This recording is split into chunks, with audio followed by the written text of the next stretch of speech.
دختر مردم رو حلال کردی با بسم الله. شب زفاف تا نماز صبح این شراب و این رقص و این اختلاط و این لختی و بسم الله چی شد؟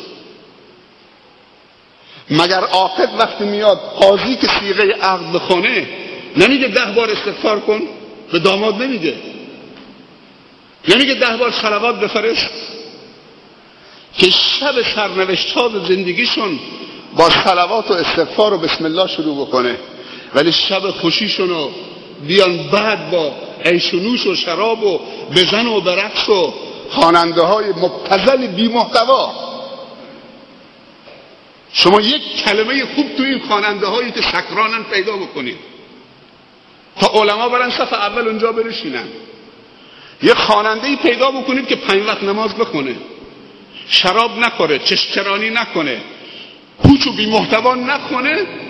اگر علما همه نرفتن صف اول اون خواننده بنشینن بذار بخونه. من میرم صف اول می‌نشینم.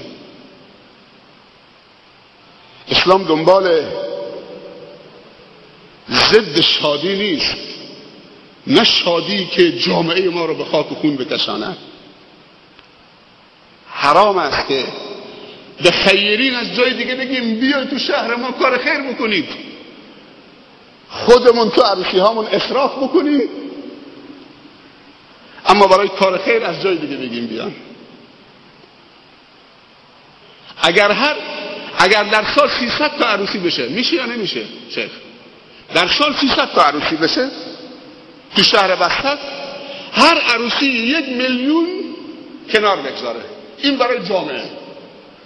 خب تو داری اسراف میکنی، میری پذیرایی بگی 1 میلیون برای فکر جوانای بستر، 1 میلیون برای سلامتی جسمشون ورزش، 1 میلیون برای کتابخونه. هر عروسی 1 میلیون جدا بکنه.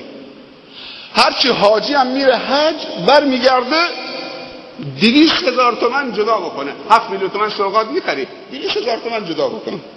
حالا خود دیگه اسراف حج، اسراف عروسی، اسراف عزاداری، هم شیعه و سنی تا اینجا غرقن تو اسراف عروسی و اسراف حج و اسراف عزاداری. حالا دیگه حج هم شده اسراف. گوشاله و کوچ آوردن تو فرودگاه خون میکنن رو پای حاجی. گوشتی که رو پای کسی خون کرده حرامه بخورید. این گوشت نباید بخورید. روی پای کسی خون نمیکنه. برید تو فرودگاه استقبال حاجی آمدن.